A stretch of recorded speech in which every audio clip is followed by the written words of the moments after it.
De Victoire FM, bonjour. Heureux de vous retrouver ce jour en compagnie de la vice-présidente de l'Alliance nationale pour le changement ANC et première adjointe au maire de Golfe, maître Isabelle Manavi Ameganvi.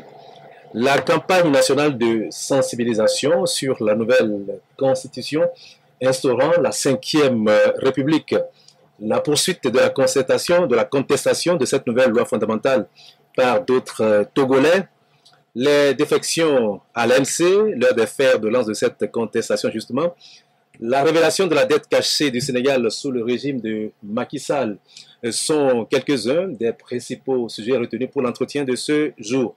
La mise en œuvre de cette émission est assurée par Amine Ouattara, une émission que vous pouvez suivre en direct sur Facebook et sur YouTube grâce à l'expertise d'Amjoy Allah. Tapez juste Victoire FM et le tour est joué. Bonjour maître Ameganvi. Bonjour monsieur Léla. Je vais bien, heureux de vous retrouver. Ça fait longtemps, plus d'un an et demi là, que vous êtes passé dans ce studio. Et j'ai vu que vous avez complètement fait peau neuve dans le studio. Voilà. C'est la première fois que j'y mets les pieds. Voilà, c'est ça.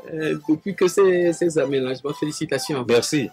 Alors, notre 7, c'est le retour sur les événements de la semaine. Voici les deux premiers événements retenus pour l'entretien de ce matin. Maître Paco Madjourouvi était à Kara puis à Sokodé pour expliquer aux populations les avantages du régime parlementaire, notamment le renforcement de la gouvernance démocratique, une meilleure représentativité des citoyens, etc. Alors pour commencer, dites-moi, le régime présidentiel, le régime parlementaire et le régime semi-parlementaire présidentiel, semi-présidentiel, pour ne citer que ceux-là, auquel de ces régimes va la préférence de l'ANC? Oh, monsieur Delagbo, vous savez, là n'est pas le problème. Le problème, c'est que mon confrère, puisque maître Paco Madjourouvi, avocat, c'est mon confrère du barreau du Togo, il le sait très bien que la constitution de la 5e République, dont il fait la promotion aujourd'hui, n'a pas institué un régime parlementaire.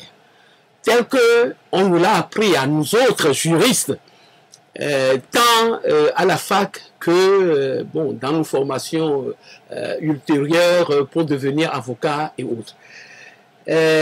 C'est en ces termes que se pose le problème. Il ne s'agit pas d'un régime parlementaire. Oui, maître Ameganvi, excusez-moi, vous avez tout à l'heure développé votre idée, mais quelle est votre appréciation sur l'initiative du ministre chargé des droits de l'homme qui a pris celui d'aller à la rencontre des populations togolaises afin d'échanger avec celle-ci sur la 5e République? Non, en réalité, il le sait très bien que cette campagne aurait dû être faite en amont, bien en amont, avant que l'Assemblée nationale en intérim n'ait décidé de mettre en place un nouveau régime en violation des dispositions constitutionnelles de donc la constitution de la 4e République qui était en cours.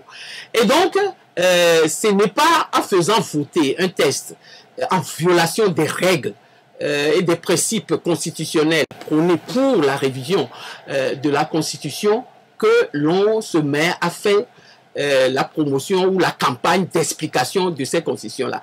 Il fallait faire cette campagne-là avant de recueillir l'avis des Togolais, puisque c'est d'eux, c'est leur avis qui compte. C'est à eux que doit s'appliquer cette constitution-là. Souvenez-vous, on avait envoyé des émissaires dans le... Non, on avait envoyé les émissaires après le vote, quand il y a eu levé de bouclier de la part de l'opposition. Parce que c'est en 2 étapes que ça s'est fait. Il y a une nouvelle campagne qui est en train d'être faite actuellement, et aussi par l'opposition, puisque c'est l'opposition qui a appelé à une conférence, notamment l'ANC, à une conférence de presse, une fois que nous avons pris connaissance des dispositions. C'était très difficile, parce que c'était une constitution qui avait été introduite à l'Assemblée nationale à Katmini. Nous avons eu tous les problèmes du monde pour avoir d'abord les tests. Ensuite, au journal officiel, il a été publié 2 séries de différentes versions du test. Et enfin, c'est à Edith Togo que nous avons eu dernièrement la version en fascicule.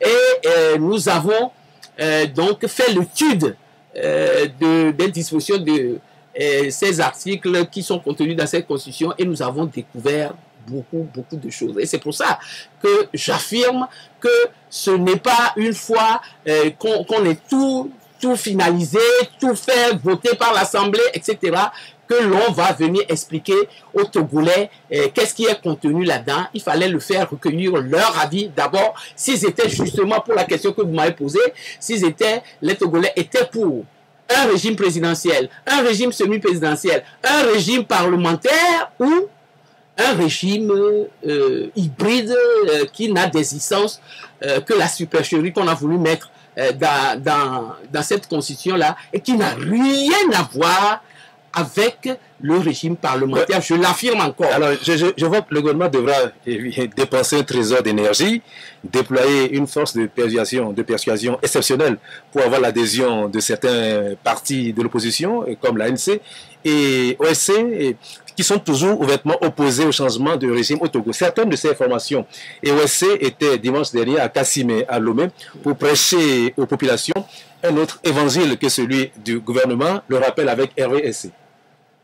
Bien qu'entrée en vigueur depuis le 6 mai 2024, la nouvelle constitution continue d'être rejetée par des partis politiques de l'opposition ainsi que des organisations de la société civile. Pour manifester leur opposition à la nouvelle loi fondamentale, ces OSC et formations politiques, notamment l'Alliance nationale pour le changement ANC, les Forces démocratiques pour la République FDR, le Pacte socialiste pour le renouveau PSR et leurs alliés de la société civile, ont organisé dimanche dernier un meeting sur le terrain Kassimé à Lomé, une manifestation à laquelle la dynamique pour la majorité du peuple DMP, représentée par une délégation conduite par sa coordinatrice Brigitte Kafouya-Diabago-Johnson, ainsi que d'autres personnalités comme Maître Atazo Sajavon et Claude Amekanvi ont apporté leur soutien en faisant le déplacement d'Akassimé. Un seul mot d'ordre, dire non à la 5e République et donc continuer de décrier la nouvelle constitution qu'il qualifie de forfaiture. Pour David Ossé, porte-parole du Front citoyen Togo Debout FCTD, un regroupement de plusieurs organisations de la société civile. Ce que nous avons fait, ce n'est qu'un début. Il faut démultiplier cela. Il faut aller à dehors de Lomé, dans plusieurs localités, sillonner le pays. Les gens pensent que nous nous focalisons sur la date du 6 mai. Pas du tout. Ils peuvent faire ce qu'ils veulent le 6 mai. Nous allons continuer à sillonner les localités, les contrées, rencontrer le peuple togolais partout où il est. Une fois que le peuple aura compris que c'est lui le vrai souverain, c'est à lui que appartient ce pays. Ce pays n'appartient à personne. Pour les organisateurs de ce meeting, certains articles de la loi fondamentale instaurant le régime parlementaire sont inacceptables. Jean-Pierre Fabre, président de l'ANC. Cette constitution n'a pas été changée dans les normes et surtout sans consulter le peuple qui détient la souveraineté. Ça, c'est la première chose. Mais dans l'exposé des motifs, on dit que le régime parlementaire va faire basculer le Togo dans la modernité. Sauf que le régime qu'instaure la Constitution n'est pas un régime parlementaire. Un des principes fondamentaux du régime parlementaire, c'est la responsabilité du gouvernement devant l'Assemblée nationale. Ça veut dire un gouvernement qui perd la confiance de l'Assemblée nationale, il fait quoi? Il démissionne. Or, l'article 54 de la Constitution inverse le phénomène. Alors, est-ce que ça veut dire engager sa responsabilité? En français, non. Donc, contrairement à ce qu'il affirme, le régime qu'instaure la nouvelle Constitution n'est pas un régime parlementaire. C'est faux, faux et faux. L'ANC, le FDR, le PSR et leurs alliés des OSC promettent d'autres manifestations dans les jours à venir. Alors, Maître Amekanvi, je vous imagine impatiente de démontrer que le régime actuel n'est pas un régime parlementaire. Mais d'abord, alors, des commentateurs ont donné, je cite, une mention à peine passable à la mobilisation de dimanche dernier, quand d'autres ont parlé de sorties pas convaincantes. Alors, vous-même, êtes-vous satisfait de la mobilisation de la population? Oui, mais bien sûr que ce n'est pas à ceux qui n'ont pas organisé cette manifestation-là de faire l'analyse de la manifestation. C'est le moins qu'on puisse dire. Oui. C'est nous qui avons les OS et les partis politiques, deux partis politiques notamment les FDR et l'ANC qui ont lancé cette manifestation. C'est à eux de faire le bilan. Et ces organisations-là savent quel est l'objectif. qu'il voudrait fixer en lançant cette manifestation-là. Et donc, ce n'est pas à ceux, surtout, contre qui cette manifestation est organisée, qui ont le droit de l'analyser, de la noter et de dire ce qu'ils veulent. À tout le moins, les organisateurs, eux, ils savent avoir atteint leur objectif, mais comme l'a dit le professeur Dosset tout à l'heure, entériné par les autres amis politiques qui étaient là, nous sommes à un début, après avoir essuyé beaucoup de travers en termes de mobilisation de l'opposition dans le pays. Et donc, on peut dire que c'est la première manifestation que nous avions lancée avant longtemps. Et pour nous, autres organisateurs, cette manifestation-là a été un succès. D'ailleurs, c'est pour cela que beaucoup de gens s'agitent à tort et à travers, parce que si ça avait été un échec, ils ne s'agiteraient pas autant sur les réseaux sociaux, sur les radios et autres, en voulant noter coûte que coûte, en médiocre, comme vous avez dit, ou un peu, à peine passable, comme vous l'avez dit. La manifestation dont il s'agit, c'est principalement aux organisateurs de tirer les conclusions, favorables ou pas, et de mieux faire. D'ailleurs, l'un de ces organisateurs-là, notamment le professeur Dossé, a dit que nous sommes à notre coup d'essai, et pour un coup d'essai, c'est un coup de maître. Alors s'il faut résumer en quelques mots les messages délivrés lors de ce meeting aux auditrices et auditeurs de Victoire FM qui n'étaient pas à Kassimé dimanche dernier, que leur diriez-vous? Nous leur dirons, et ça aussi on l'a dit dans les éléments que vous avez passés tout à l'heure, que cette fameuse constitution de cette fameuse 5e République est une supercherie de plus. Si on nous disait que le régime RPT Unir est en train de créer un régime spécialement togolais, on comprendrait. Mais qu'on nous dise que le pouvoir en place veut créer un nouveau régime qui est différent de l'ancien régime, de la constitution de la 4e République de 1992, de la 4e République, ben, il faut qu'on nous parle d'un autre régime que du régime parlementaire. Parce que ce qu'on nous avait appris, on nous a appris, et que ce que nous appelons du régime parlementaire, ce n'est pas ce qui est contenu dans cette constitution-là. Un régime parlementaire, dans un régime parlementaire, je ne veux pas faire un coup de droit à vos auditeurs, je ne les ennuierai pas avec toutes les subtilités qu'il y a. Vous avez posé la question tout à l'heure, je vous ai dit que ce n'est pas ça le problème.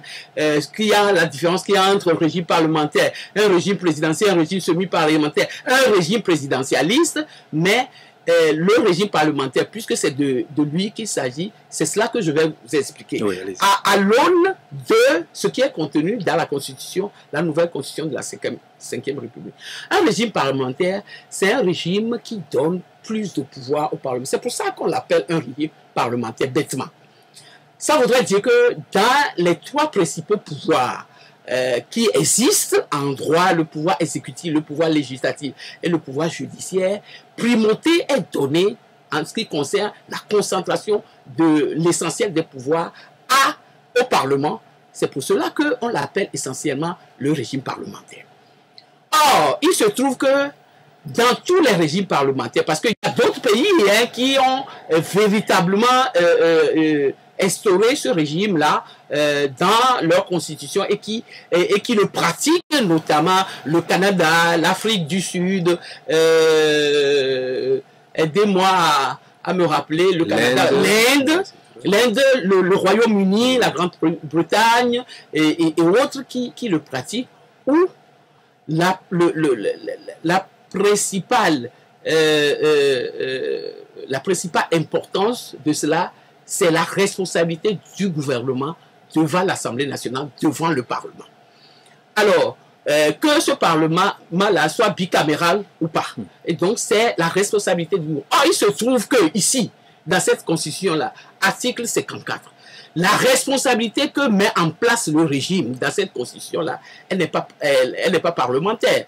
Au contraire. Pourquoi? Parce que lorsque le président du Conseil, hein, qu'on a créé ici, je reviendrai dessus tout à l'heure, met la responsabilité du gouvernement en cause devant l'Assemblée nationale, et que l'Assemblée nationale refuse d'accorder sa confiance au gouvernement, qu'est-ce qui se passe dans un régime parlementaire normal?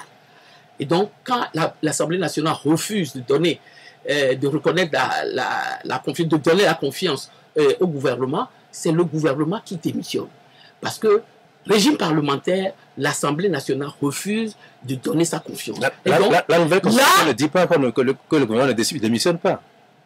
Non, la nouvelle constitution, oui. Je vais vous lire les dispositions si vous voulez. La nouvelle constitution reconnaît que le gouvernement doit être responsable devant l'Assemblée nationale. Oui. Maintenant, les conséquences de cette responsabilité-là, ou de la non-confiance de l'Assemblée, du renouvellement de la confiance de l'Assemblée nationale, quelle est la conséquence de ça? Et je vous explique que dans les pays où il y a un véritable régime parlementaire, le gouvernement démissionne lorsque l'Assemblée nationale refuse de donner sa confiance. Ici, c'est que on reconnaît que le gouvernement peut mettre en cause sa responsabilité devant l'Assemblée nationale. Mais quand l'Assemblée nationale refuse de renouveler sa confiance, qu'est-ce qui se passe? C'est le président du Conseil qui est une institution ou bien une personnalité non élue au suffrage universel qui dissout l'Assemblée. Qui dissout l'Assemblée issue d'un suffrage universel et qui refuse de lui donner sa confiance. Ça n'est pas un régime parlementaire. Vous savez, pour couper court, je vais vous demander de faire un exercice. Vous savez, on est à l'heure de l'intelligence artificielle. Allez sur votre ordinateur, interrogez l'intelligence artificielle sur la Constitution de 2024, oui, du 6 mai 2024. Mais vous serez époustouflé parce que vous direz l'intelligence. Moi, j'ai essayé de faire ça. J'ai trouvé extraordinaire l'évolution qui se passe au niveau de l'intelligence artificielle. Oui. Et vous verrez que cette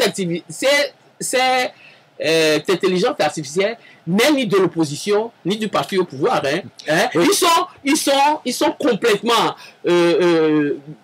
j'allais dire apolitiques, et à la limite ne sont pas focalisés, mêlés des divergences politiques togolaises. Mais faites l'exercice et après vous pouvez me réinviter à venir, on va discuter à ça. Vous serez époustouflés par ce que l'intelligence artificielle dit sur ce régime-là, qui n'a rien, je termine, qui n'a rien de parlementaire. C'est un régime hybride qui est même pire. C'est peut-être un régime bien pire que le régime présidentialiste. Peut-être une réalité togolaise. Non, les réalités togolaises sont quoi? Les réalités togolaises, c'est les réalités togolaises qui disent qu'il faut enlever au peuple en qui on reconnaît la souveraineté nationale le droit de choisir son représentant, ses principaux représentants, notamment le président de la République et aujourd'hui le président du Conseil, puisque les deux ne sont pas livrés au suffrage universel, mais sont choisis par le président de la République également, et encore pire, le président du Conseil qui est nommé parce qu'il serait le responsable d'un parti majoritaire à l'Assemblée nationale et donc qui, pas élu, peut dissoudre une Assemblée élue et entre les mains de qui on focalise sur les pouvoirs exécutifs, le rendant véritablement un monarque plutôt qu'un président. Alors, la question, le constat que de fond est le suivant. Avec la promulgation de la Constitution du 6 mai 2024, le Togo est désormais sous un régime parlementaire, même si vous contestez, et a basculé dans la Ve République. Et tous les actes officiels se font désormais sous le sceau de la Ve République. Alors, pourquoi alors continuer à gaspiller votre énergie, votre temps et même de votre argent pour vouloir arrêter un train, comme le disent certains soutiens du pouvoir, qui est presque arrivé à la gare? Vous savez, ce n'est pas parce qu'on vit sous un régime qui fait à sa tête sans rien écouter de la population qu'il prétend diriger, que ces populations-là sont tenues de croiser les bras et de se laisser faire comme cela jusqu'à la fin. On dit que l'esclave qui se complaît dans l'esclavagisme, on va dire ainsi, crée lui-même le terreau dans lequel cet esclavagisme-là va le perdre. Et donc, l'esclave qui est conscient de ce qu'on fait de lui un esclave, il lui revient de se battre pour sortir de cet esclavagisme-là et dire à son maître que ça suffit. Et tous les moyens et tous les moments sont bons pour combattre quelqu'un qui vous brime, quelqu'un qui vous opprime et quelqu'un qui veut faire selon sa volonté et pas celui du peuple. Et donc, cette constitution de la 5e République, ce n'est pas aujourd'hui, ce n'est pas seulement le 23 mars la dernière à Kassimé que nous avons commencé à le combattre. Nous avons commencé à le comprendre dès que nous avions eu vent.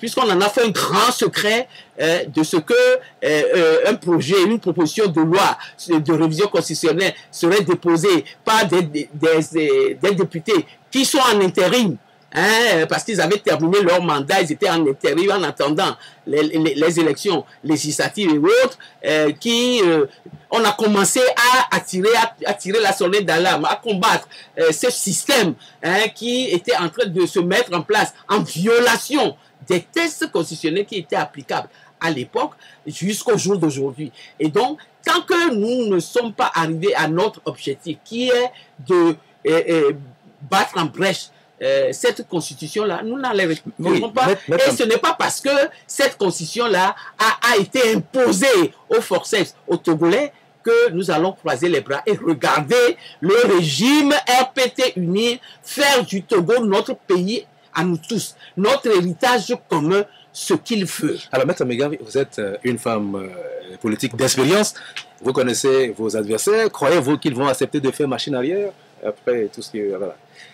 Il revient au peuple togolais et dans chaque pays, c'est comme ça que cela se fait, d'imprimer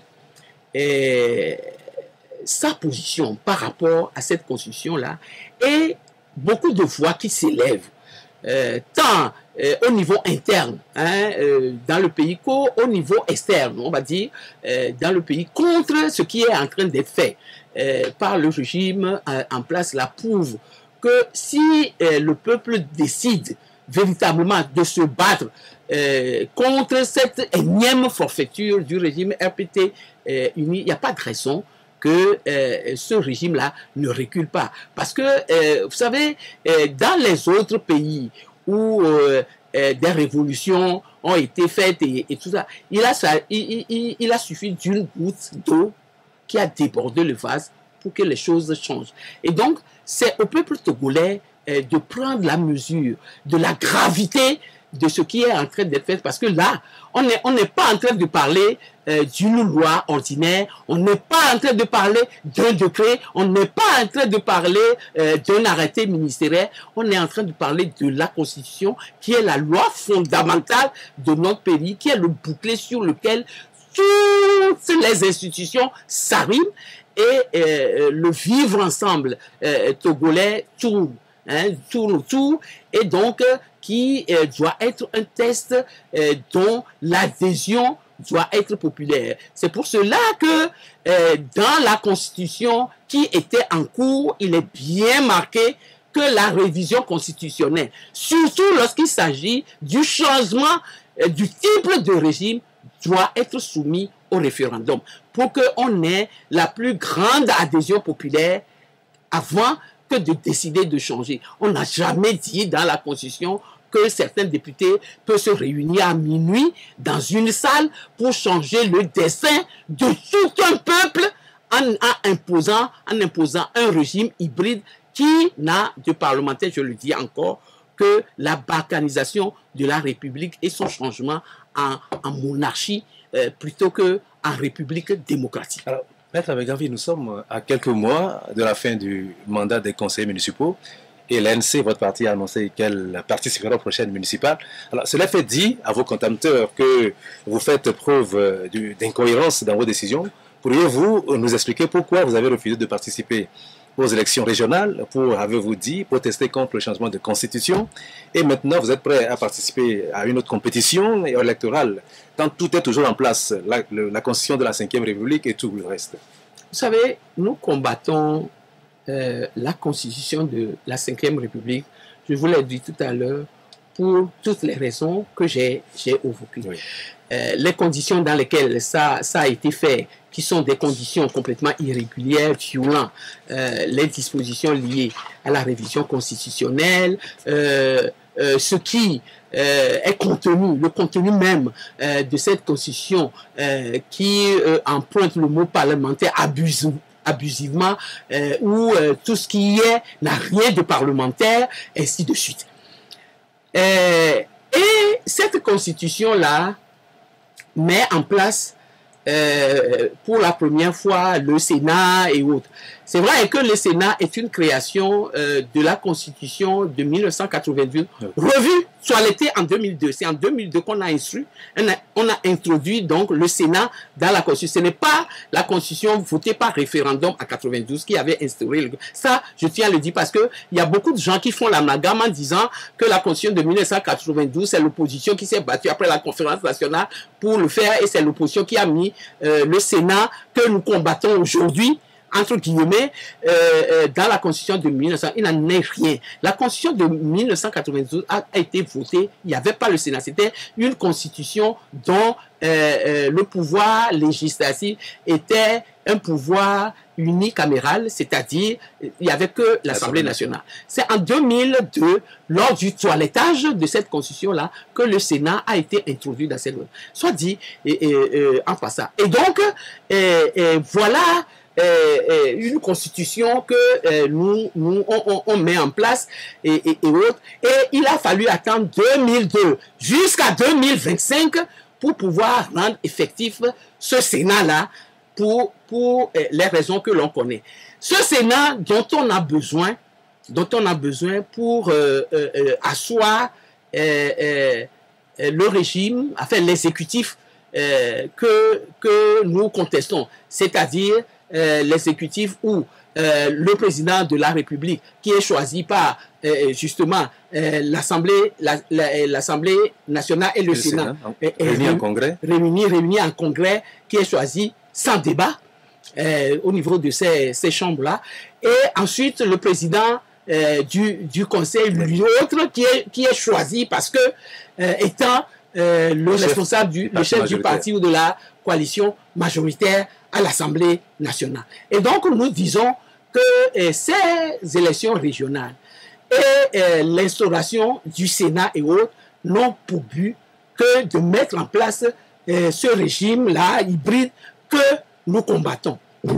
Par contre, excusez-moi, par contre, les élections locales qui ont leur source dans la loi sur la décentralisation et qui ont leur soubassement, leur type d'organisation sur le code électoral et qui, dans la Constitution, dans l'une ou l'autre, telle dans la Constitution de 1992, que dans la Constitution, la nouvelle Constitution là, vous verrez que cette Constitution ne consacre, ces deux Constitutions ne consacrent que 2 articles en ce qui concerne les collectivités territoriales.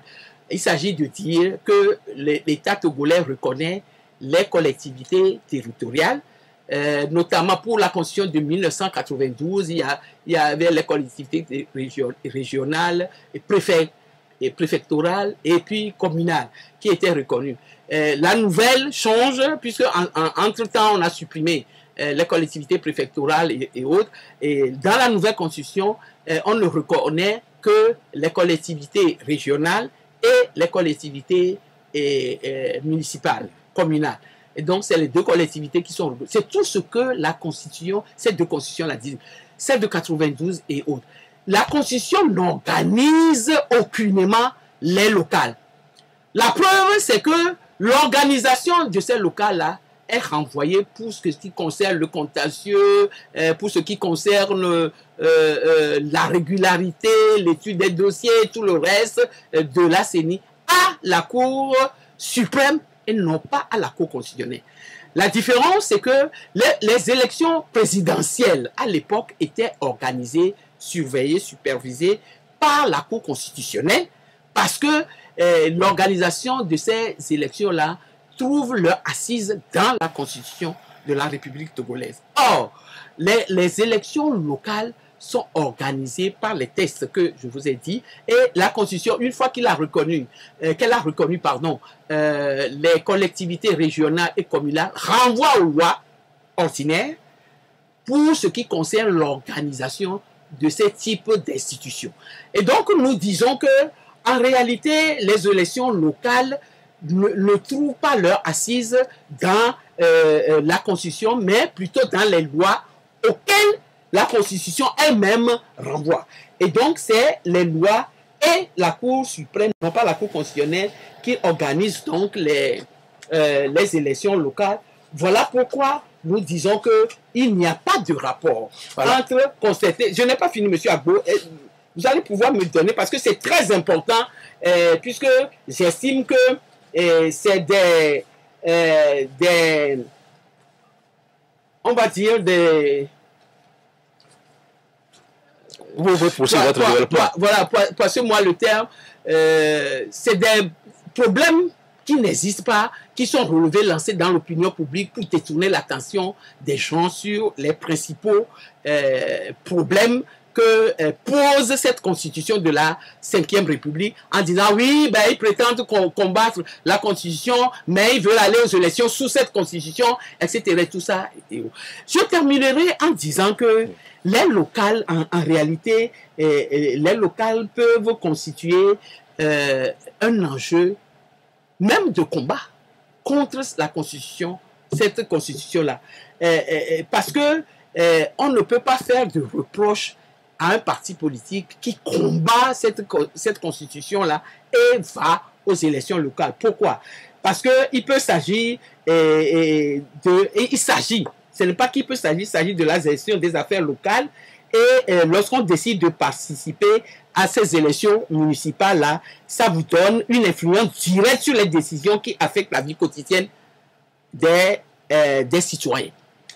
Quotidiennement, vous affectez. Et moi, l'expérience que j'ai de ce mandat-là, qui est en train d'être terminé à la commune du Golfe 4, me donne raison de dire que les collectivités territoriales, c'est-à-dire donner on va dire, son temps et son savoir pour gérer une collectivité territoriale, il n'y a rien de plus exaltant parce que vous êtes directement lié à la population, vous influez dans la vie quotidienne des populations.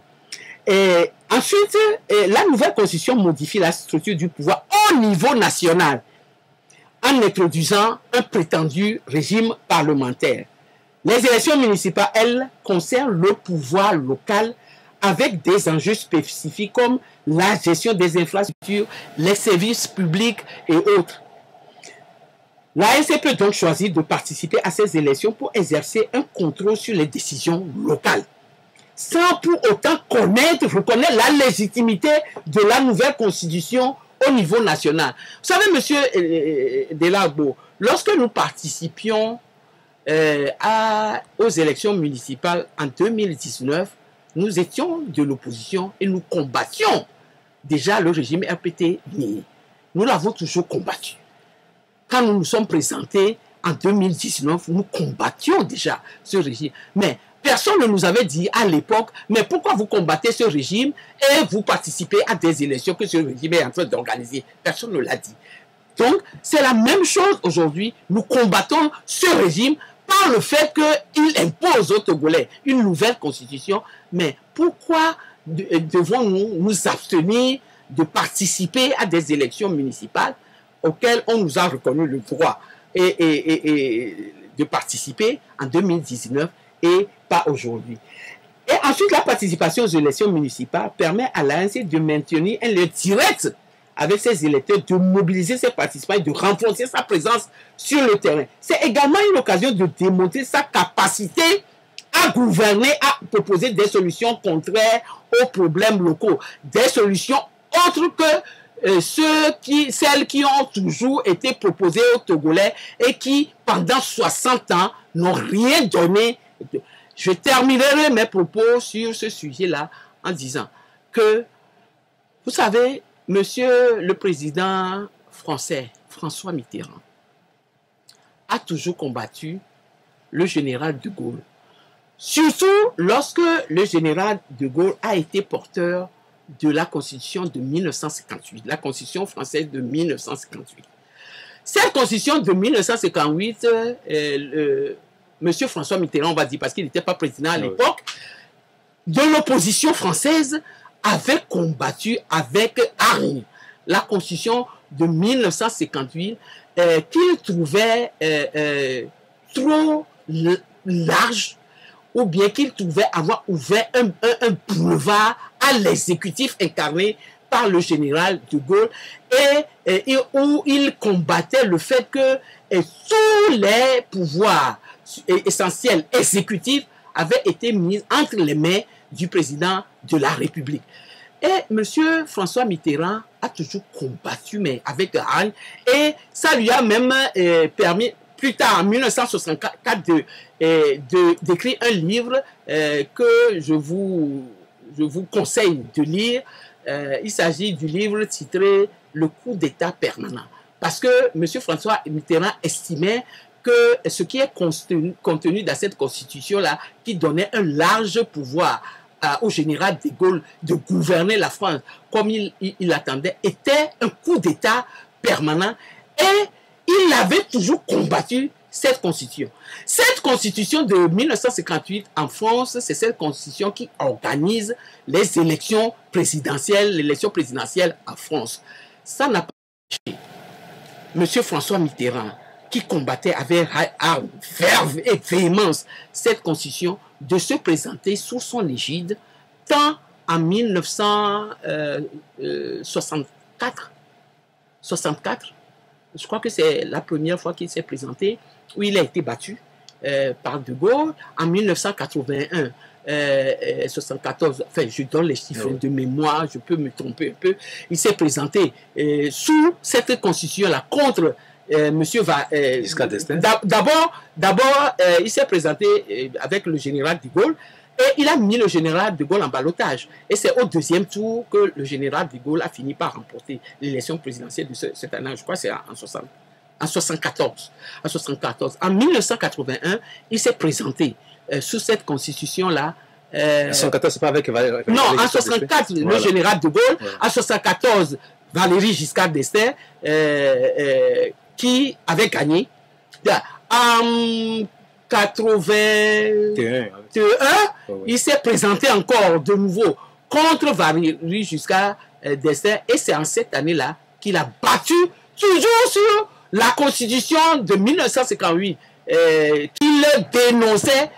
Il est devenu président de la République française en combattant cette Constitution-là, sur la base de laquelle il a été élu. Et donc, aucun Français, aucun journaliste, aucun citoyen français n'a rien trouvé à dire à François Mitterrand. Au contraire, qui se battait contre cette constitution-là, mais qui se présentait comme candidat sous l'égide même de cette constitution. Alors, qu'est-ce que les Togolais ont à voir dans... est-ce qu'ils sont recevables à trouver quelque chose? Les Togolais disent pourquoi vous refusez les régionales et vous acceptez les municipales. Des poux sur la tête rasée de l'ANC lorsque l'ANC décide de combattre une constitution qui est irrégulière et qui n'a de parlementaire que le nom, et accepte quand même d'aller à des élections locales qui sont organisées par la loi et qui donnent la plénitude à tout citoyen togolais d'y participer, et qui ne concourent pas à mettre en place, les institutions issues d'une constitution irrégulière et illégale. Bien, Madame Maître Megavi, nous allons observer une pause. Donc, non, nous allons continuer. Donc, alors dites-moi, Madame Megavi, on me dit qu'on peut encore continuer un instant avant la pause. Alors, riez-vous quand même à cette compétition, quelles que soient les conditions de son organisation, la prochaine municipale? Est-ce que vous irez à cette compétition, quelles que soient les conditions d'organisation? Monsieur Lelagbo, vous savez, nous sommes en politique et moi je refuse toujours qu'on m'oblige à mettre les charrues avant les bœufs.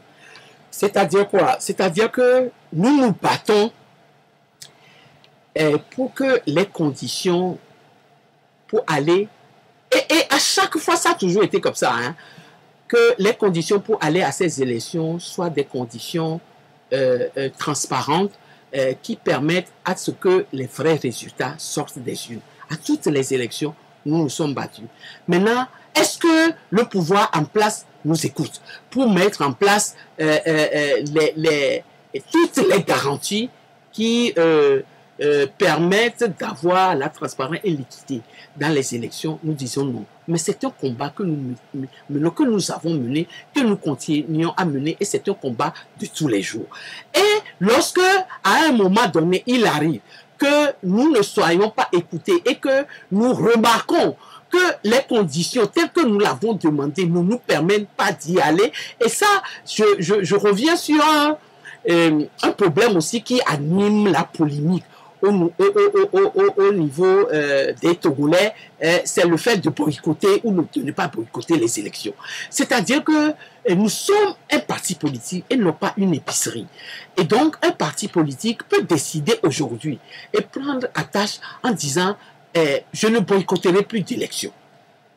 Qu'est-ce que vous avez fait entre-temps? Parce que encore que les gens disent que nous avons décidé au Congrès et tout ça, on leur a demandé de nous monter l'acte parce que lorsque nous prenons des décisions au Congrès, c'est des recommandations, des résolutions et autres, ça laisse des traces écrites. Personne n'est jamais arrivé à nous apporter la preuve de ce que ça a été une résolution prise au Congrès. Ça a été le feu des militants qui ont dit le fait d'avoir boycotté les législatives de 2018 n'ont pas été une bonne solution aux problèmes que nous rencontrons là-bas. Et donc, il ne faut plus boycotter des élections. C'est des vœux qui ont été émis par des élections. Je ne peux pas le nier. Ça, parce que vous savez, au sein de l'ANC, c'est les idées de tout le monde qui vient et tout ça. Et c'est de là que nous tirons la substantifique morale pour prendre les décisions et fixer les lignes du parti.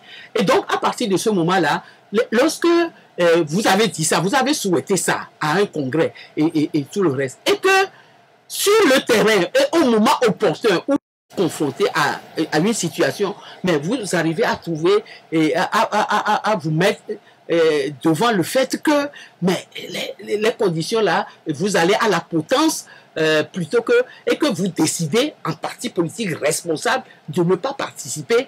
Mais je ne sais pas pourquoi on vous fera le reproche, parce que vous avez pris la décision au moment opportun où certaines conditions sont réunies, d'autres n'étaient pas réunies pour vous permettre de dire que vous allez coûte que coûte y participer. Et donc un parti politique, ce n'est pas quelque chose d'immuable, c'est quelque chose qui peut changer, qui fait avec les données, les réalités les réalités du terrain non seulement, mais du moment également où vous prenez la décision de faire ou de ne pas faire. C'est ça qu'il faut que les gens comprennent.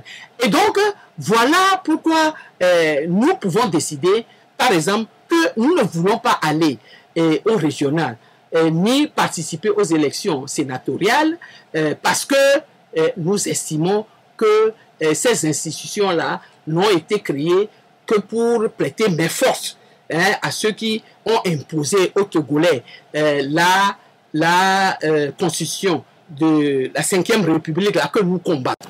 Mais nous pouvons décider que les seules institutions aujourd'hui qui restent et qui peuvent nous rapprocher des Togolais, c'est les collectivités territoriales, notamment les communes, où nous pouvons démontrer encore, pendant que les autres sont en train de faire leur signement au niveau du Sénat et de l'Assemblée nationale unicolore, monocolore, on va dire, nous sommes en directe réalité et participation à la vie directe de nos populations à la base pour améliorer leurs conditions de vie. D'accord, madame, oui, on va observer la pause maintenant et on reviendra donc pour la suite de cet entretien. Au studio pour la suite de cet entretien avec la vice-présidente de l'Alliance nationale pour le changement et première adjointe au maire de Golfe 4, maître Isabelle Manavi Ameganvi. Alors, maître Ameganvi, pour revenir au futur municipal, alors dites-moi, quelles sont les chances de LC à ce scrutin? Quelles sont vos projections? Oh là là, monsieur Agbo, vous posez des questions très gênantes. Est-ce que, vous m'avez dit tout à l'heure, est-ce que je peux danser et m'apprécier moi-même? Oui. En même temps, je dis que non. C'est aux populations de la commune du Golfe 4 qu'il faut valablement poser cette question et attendre la réponse qu'il faut à l'aune de ce que nous avons fait sur le mandat qui est en train de finir là dans tous les domaines qui sont les nôtres, qui sont de notre compétence. Je crois que c'est à ces populations-là qu'il faut poser la question. Sinon, ce que moi je peux en dire, c'est que nous sommes arrivés en 2019, après les locales de juin de cette même année, sur la base de l'application de la loi sur la décentralisation que j'ai évoquée tout à l'heure. Cette loi qui met en place différentes compétences dans le domaine des municipales. Et donc, il y a des compétences qui sont propres aux communes, des compétences qui sont partagées et des compétences qui sont transférées par le pouvoir central vis-à-vis des communes. Ce que je peux vous dire, c'est que pour ce qui concerne les compétences propres, nous, au Golfe 4, nous avons essayé de faire tout ce qui est de notre compétence propre, notamment l'assainissement et autres, la voirie, etc. Et autres. Nous avons beaucoup fait aussi en ce qui concerne les compétences partagées. Les compétences partagées, vous avez le social, vous avez l'éducation, vous avez la santé, vous avez le sport et la culture. Et là aussi, nous avons essayé de faire de notre mieux. Nous avons même fait dans ce domaine, au-delà de notre mieux, à l'étonnement de certains experts qui estiment que pour la commune que nous sommes, nous en faisons trop. Par exemple, en matière d'éducation, nous avons rénové pratiquement toutes les infrastructures scolaires, notamment clôturé certains établissements. Et je rappelle que pour ce qui concerne l'éducation, ce qui est de notre compétence, c'est les écoles primaires et le pré-primaire, c'est-à-dire maternelle et autres. Les CEG, les lycées ou autres ne sont pas de la compétence des communes. Et donc, en ce qui concerne les écoles primaires, vous devez le savoir, nous avons fait beaucoup de choses, clôturer les infrastructures et autres, les tables bancs, nous avons fait des latrines dans les écoles, nous avons fait des lavabos pour permettre aux enfants, au moment de la Covid, la permettre aux enfants d'assurer l'hygiène à la base. Nous avons aussi fait, nous sommes, je crois, à la 3e ou 4e édition des audiences foraines pour la délivrance des certificats de naissance, de nationalité et des cartes d'identité. Non seulement aux élèves, mais également aux adultes de notre commune qui n'en disposent pas. Dans le domaine de la santé également, nous avons fait beaucoup de choses. Nous avons rénové des structures de la santé, notamment nos CMS, dont nous avons la compétence partagée. Avec l'État dispensaire d'Amouti-V, nous avons construit un bloc de maternité au centre de santé de Tribikondi. Nous sommes sur ce budget 2025 en train de continuer sur d'autres centres de santé. Nous avons fourni du matériel médical et autres. dans le domaine du sport et autres, nous sommes en constant partenariat avec les clubs et autres pour la rénovation des stades, des stades qui se trouvent sur notre territoire.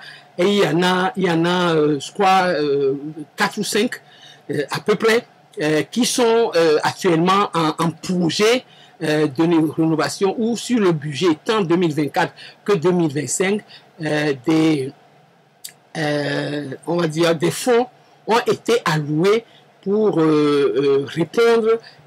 Malheureusement, nous n'avons pas, c'est vrai que le Golfe 4 est la commune la plus riche du Togo et autres. C'est à prendre avec des pincettes parce que le Golfe 4 aussi est la commune qui se trouve au centre-ville et qui a beaucoup de charges à accomplir pour rendre la ville qui abrite les ministères, qui abrite les grandes institutions de l'État, qui abrite les grandes institutions financières, à la rendre propre et belle pour que ces institutions-là puissent être bien implantées. Et donc, les défis auxquels le Golfe 4 est obligé de faire face ne sont pas les mêmes défis auxquels les autres communes sont tenues de faire face. Et donc, nous avons un budget qui réaliste, qui nous permet de faire selon le rythme auquel nous allons. Si nous avions la possibilité, si nous avions un budget vaste et autre qui nous permet, nous aurons embrassé et nous aurons fait tout ce qui était de notre pouvoir et au-delà. Et je l'ai dit tout à l'heure que les experts du ministère de la Santé, du contrôle financier poussent des recris des fois en disant que nous en faisons trop pour la commune que nous sommes, puisque les structures de l'État, par exemple le ministère de l'Éducation aussi est doté de budgets, notamment pour rénover les écoles, pour faire les tables bas et autres. Mais le problème, c'est que c'est nos parents qui habitent la commune, c'est nos enfants qui vont dans les écoles, c'est nos parents qui participent ou bien qui se font soigner dans nos CMS et autres. Nous ne sommes pas disposés à attendre que le pouvoir au niveau central fait quelque chose. Ça fait des années que les besoins sont là et le pouvoir ne le fait pas, et nous ne pouvons pas dire parce que nous avons compétences simples partagées avec le pouvoir, donc nous allons laisser le pouvoir faire. Et donc nous faisons des fois même au-delà de ce qui est de notre compétence pour rendre la vie facile et praticable à nos populations. Et donc voilà à peu près, nous pouvons dire que nous avons embrassé, j'ai oublié de parler de nos infrastructures marchandes, nos marchés et autres que nous continuons d'ailleurs, nous avons rénové, que nous continuons de rénover pour les rendre,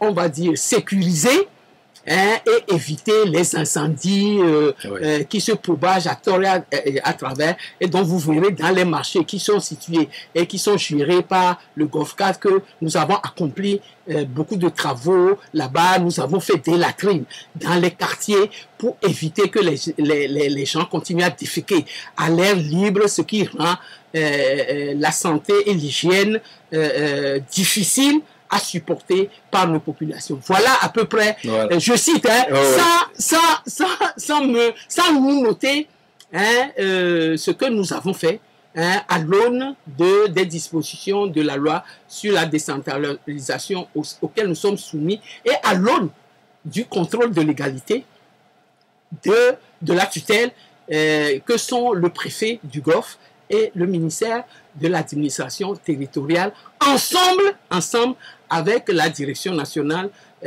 du contrôle financier qui contrôle tout ce que nous faisons, les marchés que nous lançons et l'exécution de tout ce dont je vous ai parlé là, qui est obligé d'être exécuté sur la base des marchés publics de l'appel à concurrence et autres, le tout surveillé par la direction nationale du contrôle de la commande publique et la direction nationale du contrôle financier.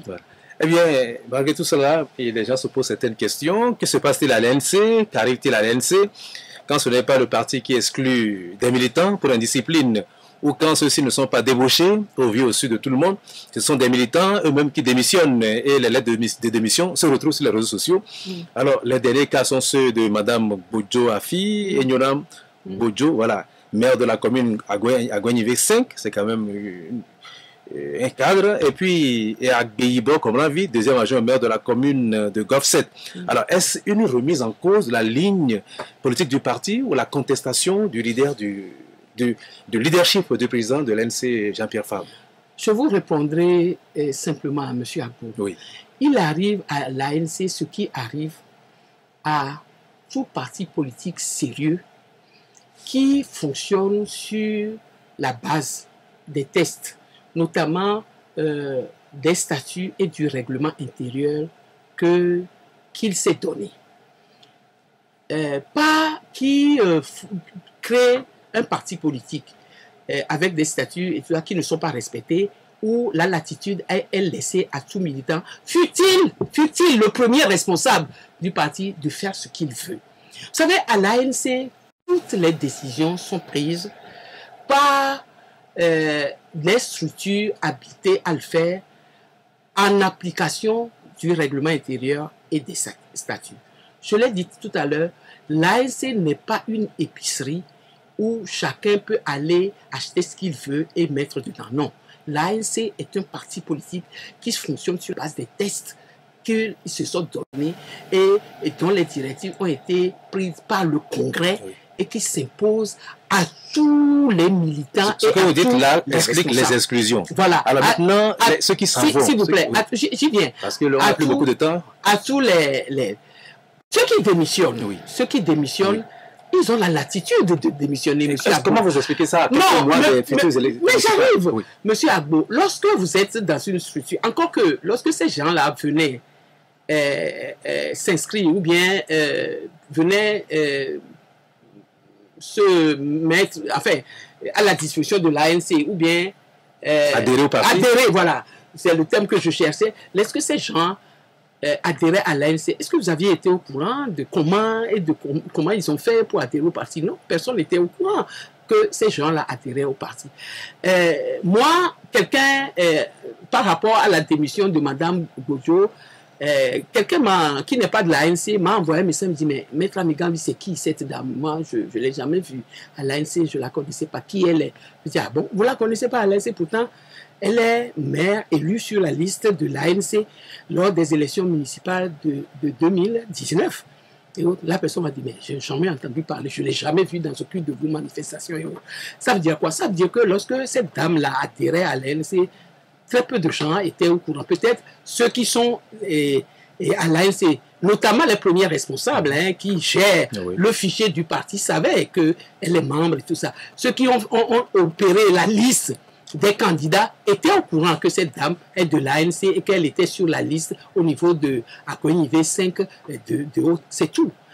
Mais je ne sais pas pourquoi, lorsque cette personne-là qui a décidé d'adhérer lui-même simplement au parti, lorsque elle démissionne, ça fait des vagues. Je ne comprends pas. C'est-à-dire, moi, Isabelle Amigambi, je suis membre fondatrice de l'ANC et on a créé l'ANC, mais si à un moment donné, je décide que je vois que la ligne du parti ne correspond plus à ma conscience ou à ma manière de voir la politique, eh bien, personne ne m'obligera à demeurer dans l'ANC, je peux démissionner. Eh bien, les gens, ceux qui sont restés, ceux qui veulent rester, me diront bon vent et autres, et continueront le combat que nous avons décidé. On a vu comment M. Goumadou est parti, il est parti au gouvernement. Est-ce que vous soupçonnez le pouvoir d'être derrière ces démissions? Moi, je ne me pose pas la question de savoir si le pouvoir est derrière tout ça. Je me pose la question à l'aune de la conscience de ceux eux-mêmes qui démissionnent ou qui sont renvoyés du fait. M. Goumadou n'a pas démissionné lui. Il a été exclu. Il a été exclu pourquoi? Parce que nous sommes dans un parti d'opposition, et M. Goumadou le sait très bien, d'opposition à un régime que nous combattons. Et c'est sur cette base-là que l'ANC est créée, M. Goumadou le sait. Lorsque M. Goumadou a décidé d'abandonner la ligne du parti et de rejoindre le gouvernement que nous combattons, nous ne lui reprochons pas de l'avoir fait. Tout ce que nous reprochons à M. Goumadou, c'est de ne pas n'avoir pas démissionné, oui, mais surtout de ne pas nous avoir avertis. Oui. Parce que c'est le minimum, hein, là où se trouve M. Gomado, c'est le minimum, c'était de nous dire, lorsque nous sommes assis sur un même banc, chers amis, tenez-vous bien, je me lève. À quelques mois des municipales, sa démission ne risque-t-elle pas de fragiliser le parti, plonger les militants dans le doute? Monsieur Agbo, oui, madame, avons-nous la possibilité d'obliger ces gens à rester avec nous et autres? Lorsque Mme Bozo, je reviens, lorsque Mme Bozo a démissionné, lorsque la lettre a été envoyée sur les réseaux sociaux et tout ça, moi, je n'ai pas eu vent de la démission de Mme Bozo par la lettre au sein de l'ANC. Hein. J'ai eu vent de sa démission sur les réseaux sociaux. Avant que de voir sa lettre au niveau du secrétariat de l'ANC, ça veut dire quoi? Ça veut dire qu'elle a publié la lettre sur les réseaux sociaux avant d'en donner copie à l'ANC duquel elle démissionnait. 2 jours après, les gens ont vu et les gens ont compris pourquoi elle a démissionné, puisqu'elle appelait les gens à venir se rassembler pour qu'elle leur fasse l'étude et la promotion ou la propagande de la nouvelle constitution de la 5e République. Et ceux qui se posaient les questions au moment où ils ont vu cette démission-là, ils disaient, mais qu'est-ce qui se passe à l'ANC? Pourquoi il y a les démissions? On tout de suite compris et se sont tus en disant, et il y a une vidéo d'elle qui circule actuellement sur les réseaux sociaux, et les gens ont compris sans que l'ANC ait eu besoin de leur expliquer pourquoi elle a démissionné. Elle a donné elle-même les raisons pour lesquelles elle a démissionné. Il en est de même de l'autre monsieur Akpeyibor, qui aussi a été élu vice-président de la commune, au maire de la commune de Golf-7, qui aussi a décidé, sûrement pour les mêmes raisons, d'aller rejoindre le régime que nous combattons, sachant très bien que le fait d'aller rejoindre le régime et que nous combattons pour faire la propagande de la 5e République n'est pas de la ligne du parti, et au fait d'éviter une exclusion qui serait plus politiquement plus honteuse pour eux, ont décidé de démissionner. Et donc, qu'est-ce que vous voulez que l'ANC dise à ces gens qui savent très bien dans quel pays nous sommes, qui savent très bien le régime auquel nous faisons face et qui décident à un moment pour les raisons qui leur sont propres, d'abandonner la lutte qu'ils ont librement choisi de se battre, la ligne dans laquelle ils ont choisi d'aller rejoindre pieds et poings liés avec tout bagage le régime que nous avons choisi nous-mêmes de nous battre contre. Et donc, mais une fois que vous avez fait ce constat-là, est-ce que ces démissions ou ces exclusions-là ont de l'influence sur l'ANC? Peut-être oui, je n'en sais rien. Mais ce que moi je remarque, c'est que ces démissions et ces exclusions ont le mérite de faire le ménage au sein de l'ANC pour que ceux qui y sont par conviction, on les connaisse, et ceux qui y sont par opportunisme sortent eux-mêmes et délibérément des rangs.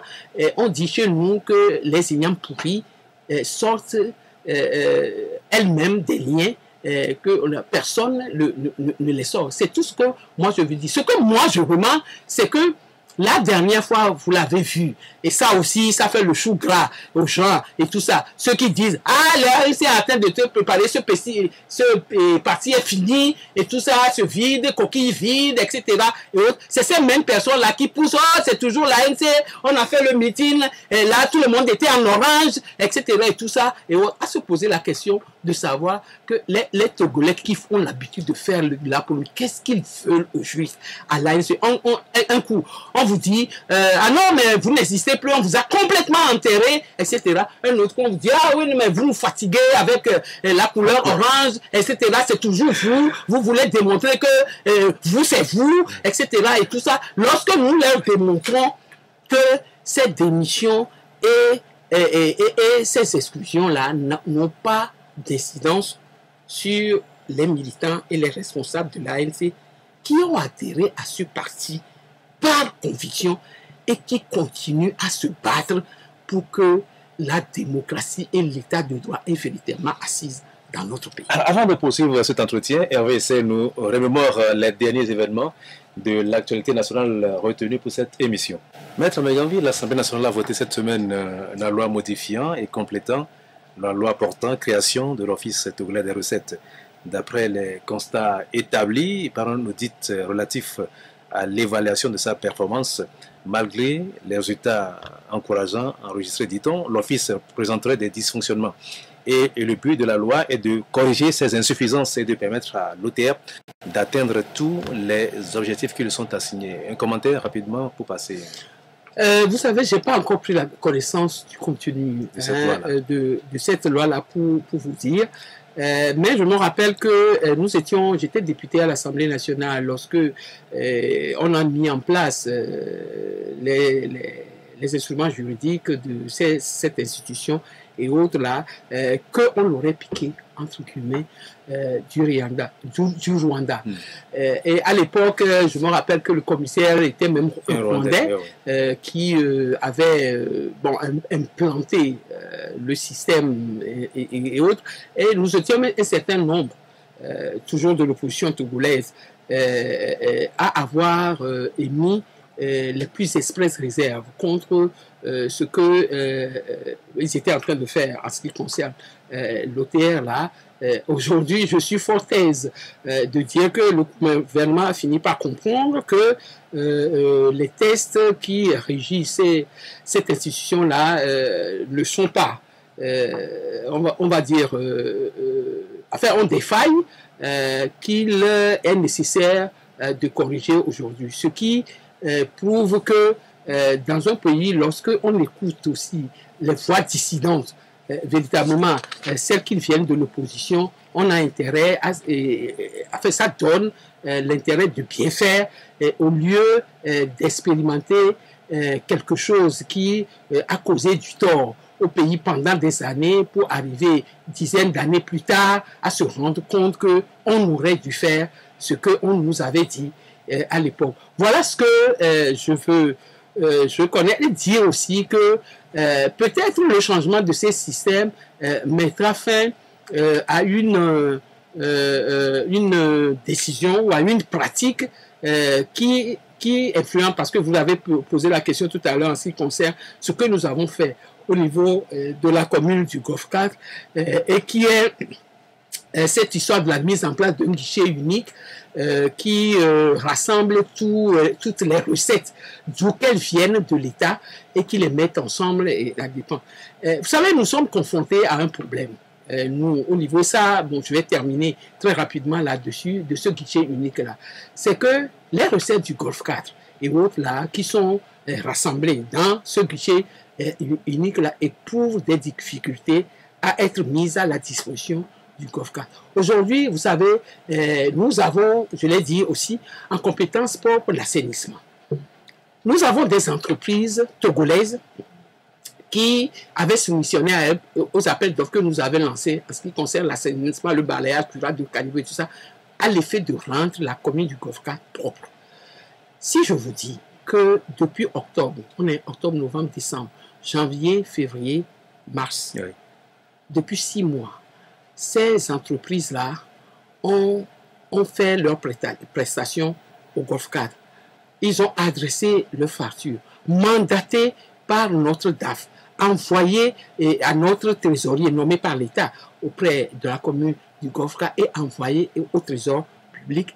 Et ça fait 6 mois que ces entreprises-là ne sont pas payées aujourd'hui.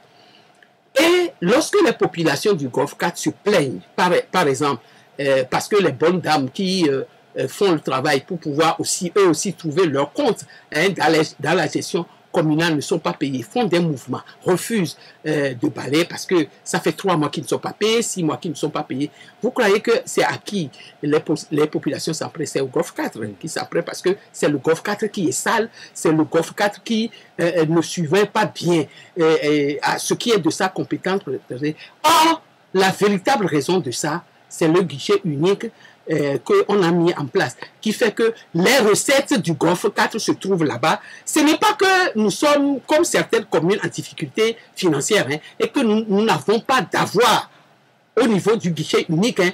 Nous avons, mais parce qu'il y a guichet unique, nos fonds sont utilisés à d'autres fins et on attend que d'autres petits pécules qu'on tombe dans la caisse, qu'on puisse payer les prestataires qui s'échinent, qui souffrent pendant 6 mois à ne pas arriver à payer. Il s'agit d'une injustice qu'il faut expliquer aux populations togolaises pour dire que lorsqu'ils sont prêts à faire des critiques vis-à-vis des communes, il faut qu'ils sachent à quoi s'attenir. Il faut qu'ils sachent, ils aient tous les éléments qui leur permettent de faire des critiques objectives et pouvoir se départir et dire à qui véritablement la faute qu'ils sont en train de reprocher. En principe, il est prévu donc de faire un rappel de quelques événements sur le plan international, mais on n'en a plus le temps.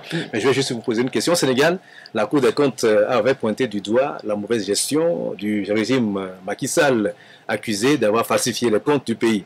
Ridicule, avait répondu Macky Sall, soutenu par ses anciens collaborateurs qui criaient à la chasse aux sorcières. Alors, mais cette semaine, le FMI a confirmé que voilà, le Sénégal avait caché des dettes de 7 milliards. Alors cette affaire met donc au grand jour les mensonges sur les chiffres publiés par les autorités de nos États. Un commentaire rapidement, 8 minutes. Non, mais très rapidement, moi, ça ne m'étonne pas. Hein, c'est pour cela, M. Agbo, que vous ne me voyez pas aux côtés du pouvoir, vous me voyez à l'opposition en train de combattre la mal-gouvernance et tout le reste qui prévaut, on va dire, dans tous les États africains. Notamment au Sénégal, et tout le monde comprendrait pourquoi M. Macky Sall a eu du mal à céder le pouvoir. Et aujourd'hui, qui n'est plus là, tout est ouvert. Bon, la chasse aux sorcières dont il faisait allusion, à moins que le FMI est devenu complice de son co et de son gouvernement pour pouvoir épingler également, hein, au même titre, monsieur. Mais déjà, les gens pointent aussi dans cette affaire la complicité du FMI. Qu'est-ce que vous en pensez? Le FMI qui ignore ce qui s'est passé pendant 5 ans, s'il y a une dette cachée du Sénégal, comment se fait-il que le FMI ne le sait pas? Oui, bon, est-ce que le FMI, c'est le FMI qui est la Cour des comptes sénégalaise et autres? Ils sont censés suivre les comptes du Sénégal. Oui, mais ils sont censés représentants dans le pays. Alors, ils sont censés suivre les comptes, mais est-ce qu'ils sont censés? Peut-être que c'est au moment où on leur a posé la question qu'ils livrent le rapport de ce qui... Moi, je veux qu'en Afrique, hein, on donne plus compétence aux institutions que nous avons nous-mêmes mises en place pour contrôler les choses. La Cour des comptes, je suppose que le Sénégal en a le contrôle financier. Voilà, et tout le reste. C'est à ces institutions-là de contrôler en interne ce qui se passe au moment où... tel président est au pouvoir, bon, tel gouvernement officie, etc. et autres, et donner le rapport fiable et convaincant et véritable de la situation économique du pays. Ce n'est pas au FMI d'être à notre tous... Monsieur, ça fait plus de 60 ans que nous sommes indépendants dans nos pays. Ce n'est pas au FMI de nous dicter toujours... bon, moi je suis d'accord que le FMI confirme ou infirme un reproche qui est fait au moment de la gouvernance, mais qu'on puisse rendre le FMI responsable du retard pris pour dire ce qui est arrivé. Bon, moi je ne crois pas. C'est aux institutions internes du pays, la Cour des comptes et tout le reste, de faire efficacement et, j'allais dire objectivement, le travail. Voilà. Merci Maître Améganvi, c'est la fin de cette émission. Nous avons débordé de 7 minutes. Voilà, les éditeurs des émissions qui vont suivre tout à l'heure, je crois que c'est Harmonie qui nous en excuse.